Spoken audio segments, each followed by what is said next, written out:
Bismillahirrahmanirrahim. Assalamualaikum warahmatullahi wabarakatuh.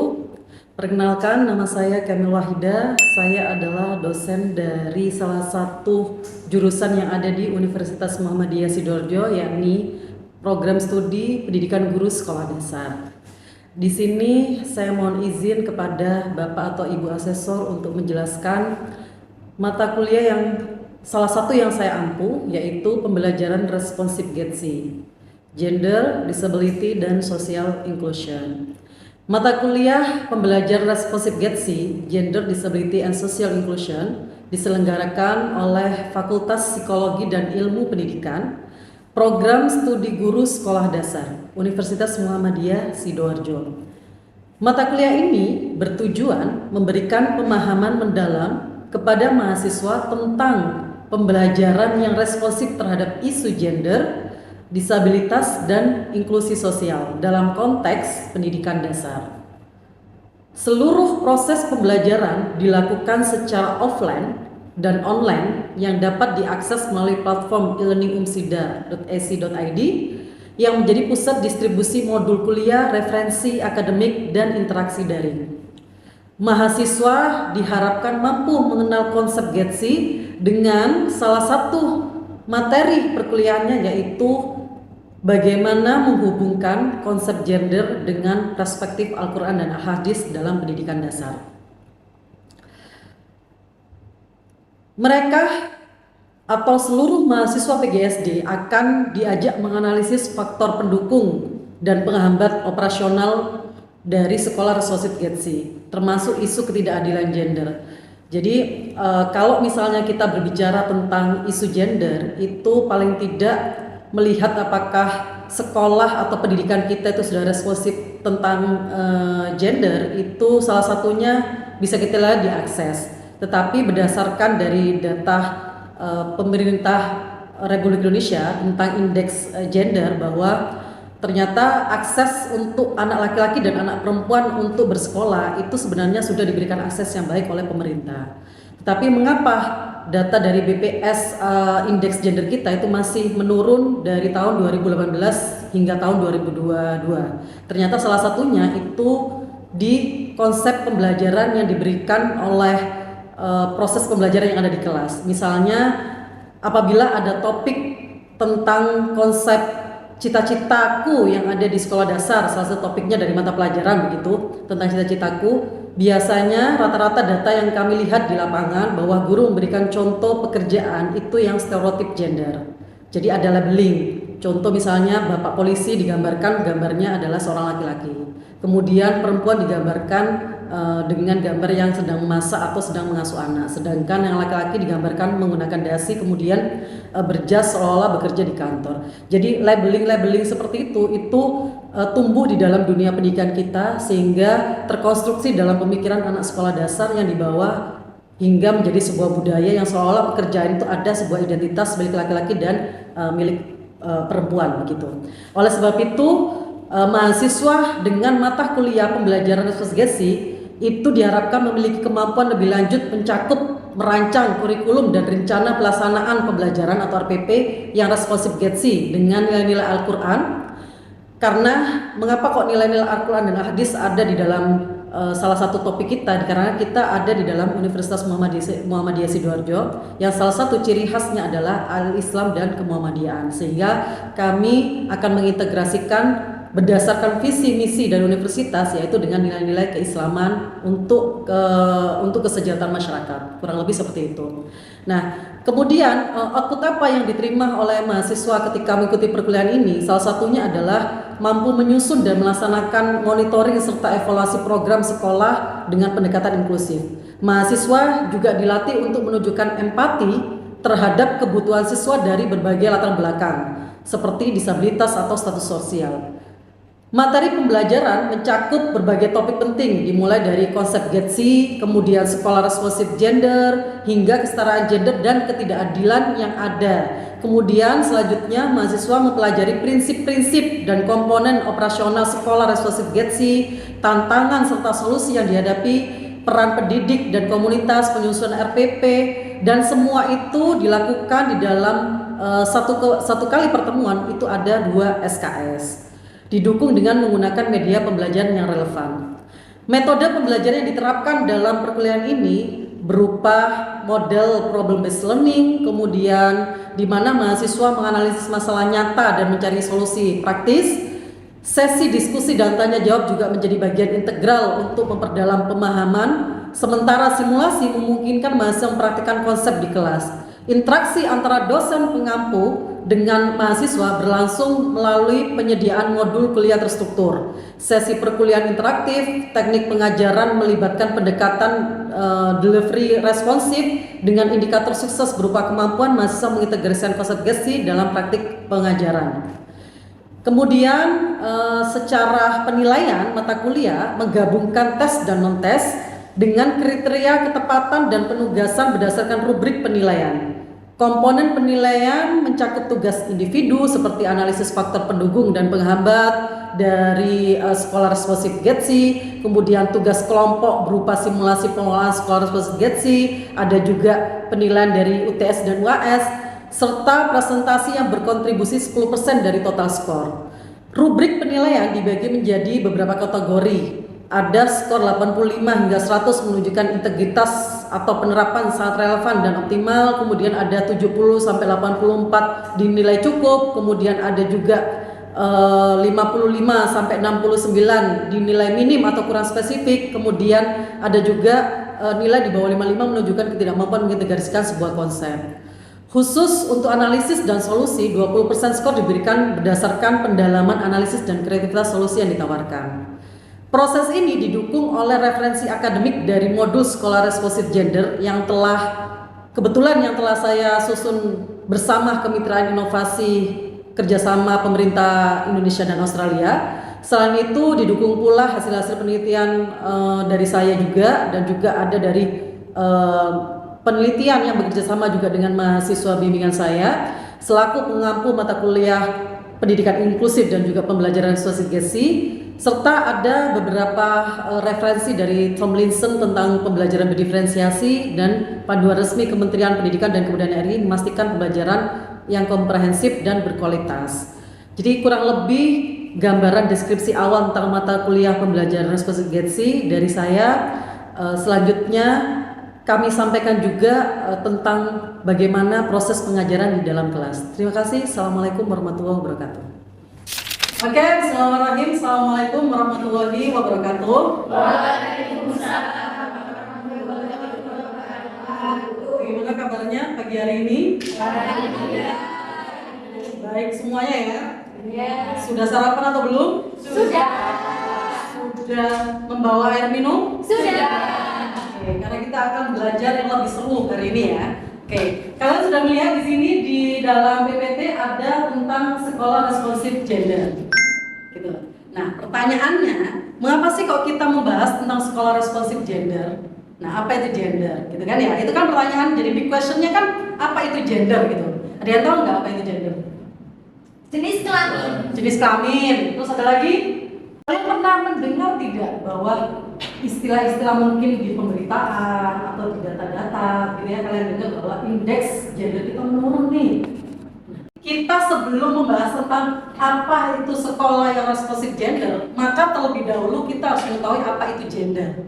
Kalau kita tidak mengetahui atau pemahaman kita tidak sepaham dengan apa itu gender, maka kita tidak bisa menembus ke jenjang selanjutnya, yaitu bagaimana menciptakan sekolah responsif gender. Jadi untuk pagi ini kita akan bahas tentang apa itu gender dan sama-sama kita mengkaji secara dalam. Begitu. Sepakat sampai sini? Sepakat. Oke. Jadi biar lebih seru lagi, biar lebih meriah lagi, kita bentuk menjadi kelompok. Jadi kelompoknya nanti mungkin kita buat menjadi lingkaran, boleh nggak? Jadi kalau di sini kelompok A, ini kelompok B. Oke, silakan buat lingkaran dulu. Oke, semuanya sudah menjadi kelompok. Oke, sambil melihat ke depan ya. Jadi mungkin tugas yang memang lebih seru lagi gitu ya. Silakan semuanya di antara ini individu ya, di individu ya. Jadi bukan perwakilan kelompok tapi individu. Nah, sekarang silakan misalnya di sini ya. Di sini kami punya 2 kertas. Ada kertas 1, kertas 2. Di atasnya saya berikan tulisan laki sorry. Saya beri tuliskan laki-laki.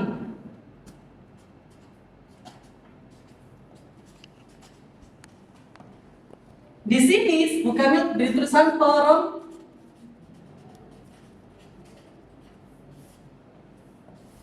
Kira-kira kalian tahu nggak permainan apa ini? Perbedaan ya? Perbedaan apa? Antara gender laki-laki dan perempuan. Oke, antara gender laki dan perempuan. Oke, sekarang setiap kelompok silakan jawab pertanyaannya Bu Kamil satu kata saja, tidak boleh lebih. Jadi satu-satu gitu ya. Sebutkan ciri khas secara biologis ya, secara biologis ciri khas miliknya laki-laki dan miliknya perempuan. Yang silakan satu orang tidak harus menulis yang di perempuan atau laki-laki, silakan. Jadi semuanya silakan menulis di sebelah sini dan silakan menulis di sebelah sini. Oke ya, ini ciri khas secara biologis. Nah, boleh dari kelompok sana dan kelompok sini boleh. Kelompok sana juga silakan mau miliknya perempuan atau misalnya milik laki-laki juga boleh. Gitu ya. Kalau memang sudah habis kata tidak apa-apa, tidak semuanya harus, yang penting ada perwakilan. Oke, silakan dari kelompok sini dulu. Satu kata, silakan satu kata, kamu milih yang laki-laki atau perempuan? Perempuan aja. Misalnya saya perempuan. Oke. Secara biologis perempuan itu memiliki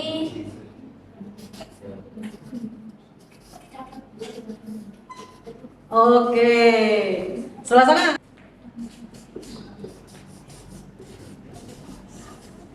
Menstruasi, yang kamu nulisnya. Menstruasi. Oke. Oke, sudah. Sudah? Oke, sekarang pertanyaan kedua. Sebutkan ciri-ciri yang identik dengan perempuan dan laki-laki yang disepakati oleh masyarakat secara sifat. Oh, ini loh sifatnya milik laki-laki. Oh, ini loh sifatnya milik perempuan, gitu. Ya, ada nggak yang tahu? Silakan tuliskan satu kata saja, satu kata saja. Silakan, boleh ke yang perempuan, boleh yang ke laki-laki. Kelompok sini dulu. Ya. Sabar. Kelompok sini. Agresif. Lagi. Kelompok sini. Iya. Jangan curhat ya, jangan curhat.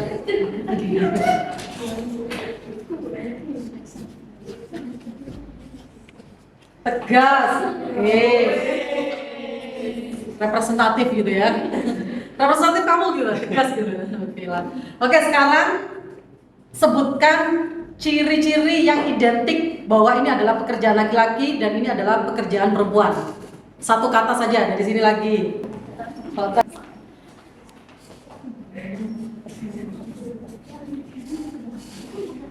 Tukang apa? Mau tukang bangunan. Oke, tepuk tangan untuk kedua kelompok. Mari kita coba bahas ya yang kalian jawab. Oke. Sekarang Bu Kamil punya yang namanya apa ini namanya ya? Pembatas. Gitu ya. Ada pembatas. Nah, sekarang kita bedah satu-satu ya, satu per kata ya. Jakun.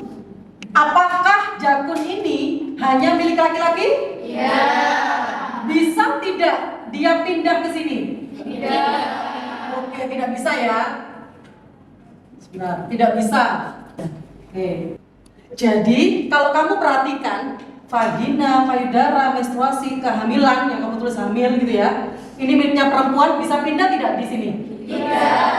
Kalau misalnya jakun, penis, pipi basah itu miliknya laki, bisa pindah nggak perempuan? Tidak.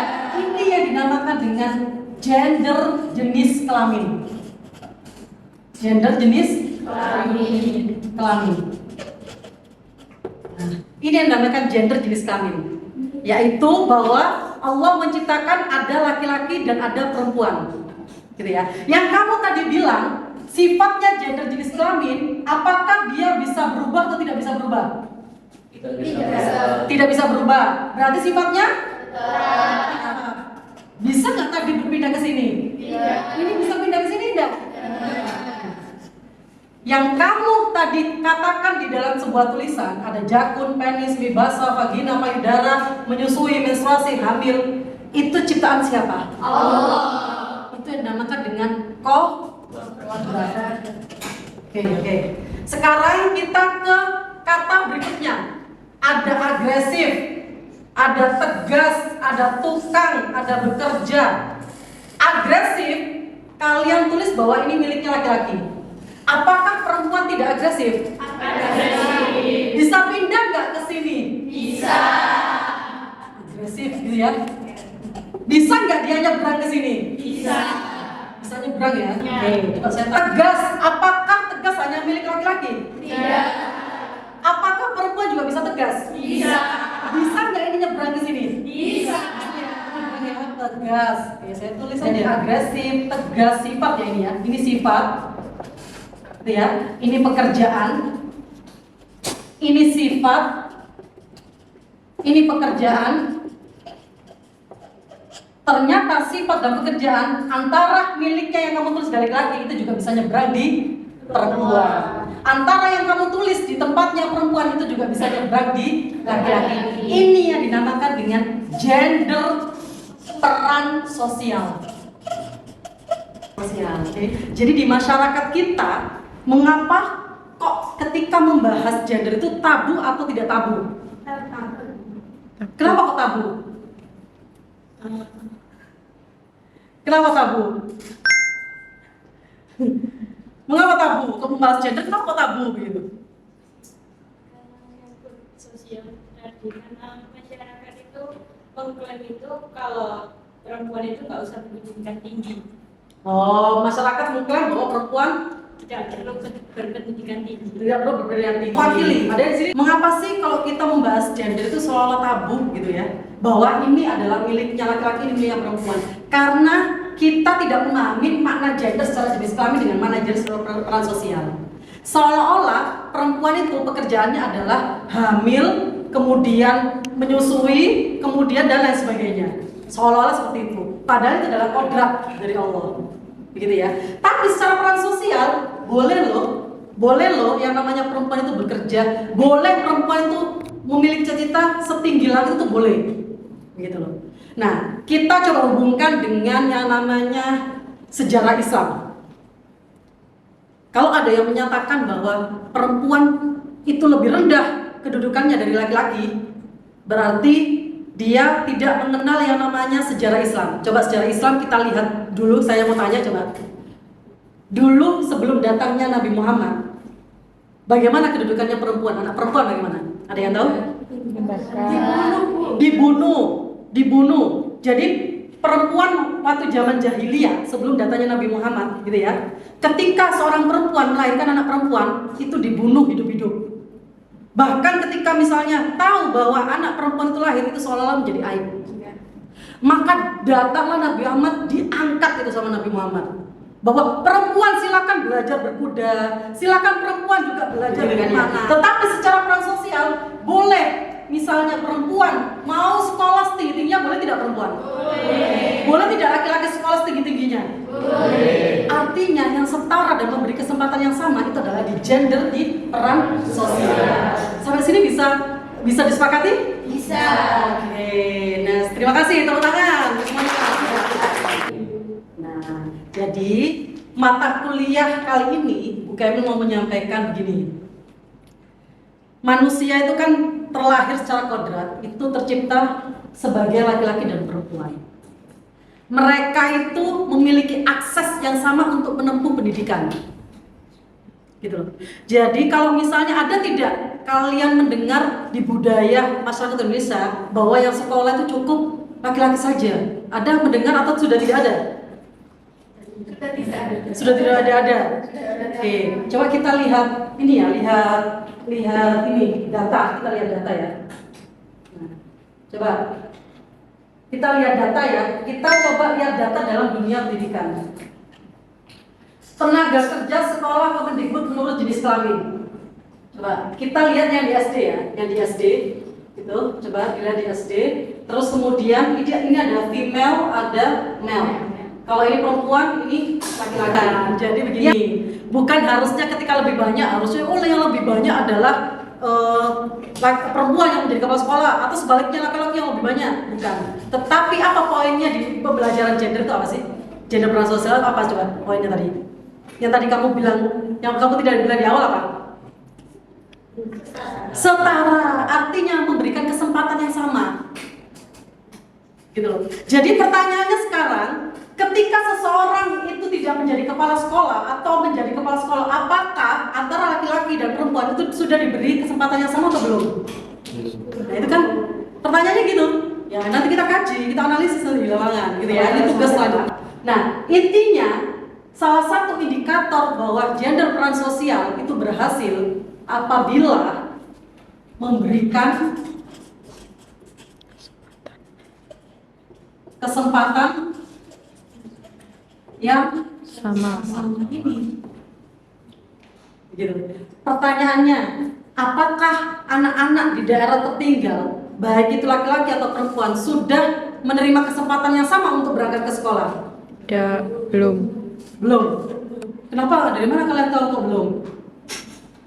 Jangan hoax ya, jangan hoax. Jangan hoax. Oke, nanti kita cari datanya. Setelah ini adalah tugasnya kalian menganalisis data-data kasuistik dari BPS ya, dari pemerintahan tentang berapa jumlah anak perempuan yang sekolah, anak sekolah dasar ya, dan berapa jumlah anak laki-laki yang sekolah. Apabila jumlahnya mungkin sudah setara, berarti aksesnya sudah bagus. Kalau aksesnya sudah bagus, berarti kan sudah setara gender nih, gitu ya. Tapi kenapa kok indeks gender kita itu masih turun? Berarti kan ada faktor lain nih. Apa itu? Nah, tapi sebelum kita menuju ke sana, saya minta kalian untuk diskusi untuk menganalisis data dari Kemendikbud tentang jumlah anak SD dan anak sekolah dasar baik perempuan laki-laki yang bersekolah. Oke, silakan. Diskusi. Sudah kelompok A sudah? Sudah? Kelompok B sudah? Oke, silakan perwakilan tiap kelompok untuk berpresentasi dari hasil diskusinya. Ya, silakan. Ya, boleh maju ke depan sini, boleh ke depan saja. Ke depan biar semuanya bisa melihat.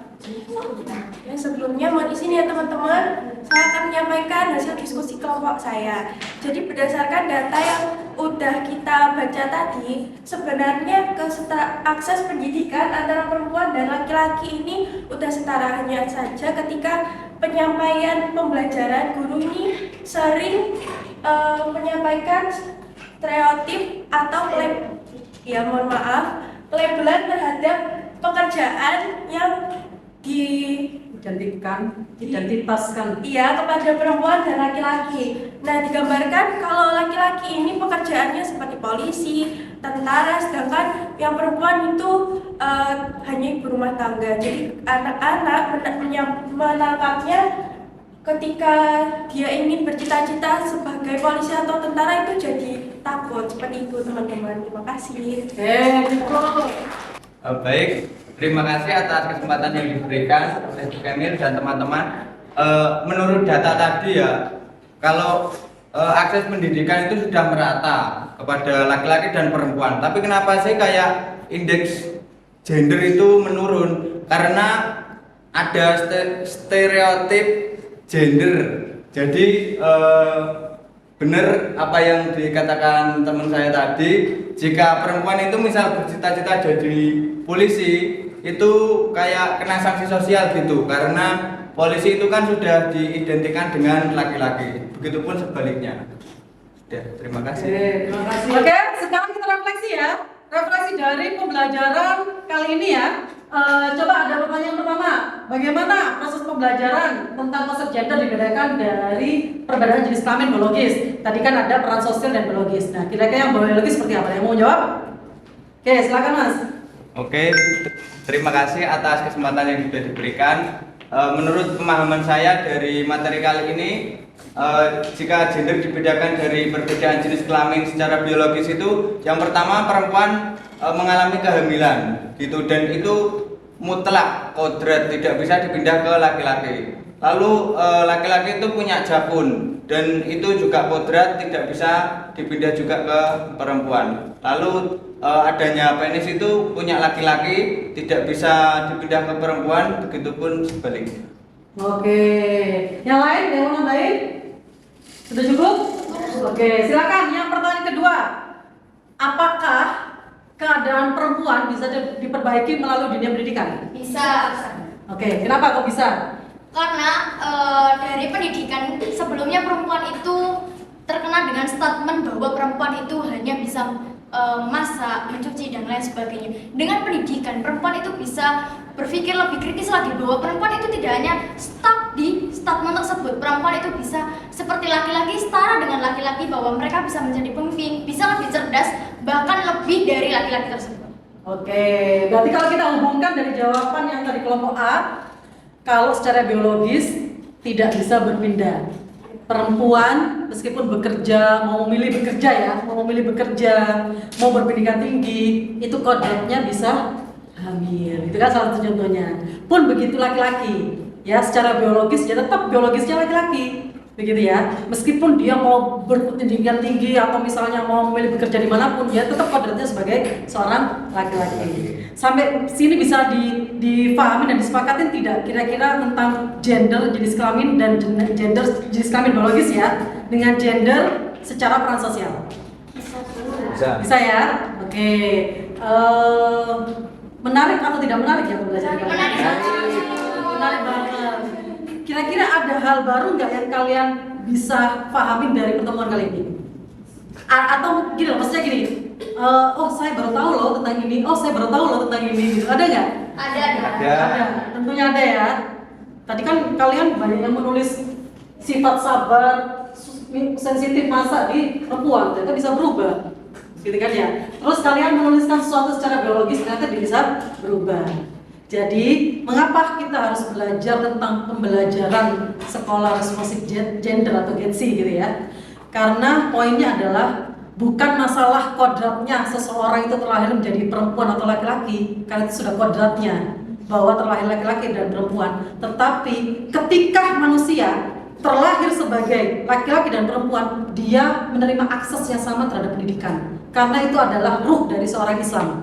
Tuntutlah ilmu dimanapun, itu bukan berlaku hanya untuk laki-laki ataupun hanya untuk perempuan. Semuanya manusia berhak untuk mengakses pendidikan yang sama. Begitu ya, itulah yang disebut dengan pendidikan responsif gender. Terima kasih, insya Allah minggu depan kita akan bertemu lagi mengkaji lebih dalam tentang bagaimana sih mendesain sekolah yang responsif gender. Kita bertemu di waktu yang sama dan kita akan lebih seru lagi karena lebih praktek sesuai dengan kondisi yang ada di sekolah dasar sebagaimana topik dari jurusan kalian yaitu PGSD. Sampai ketemu, saya akhiri. Wassalamualaikum warahmatullahi wabarakatuh. Waalaikumsalam.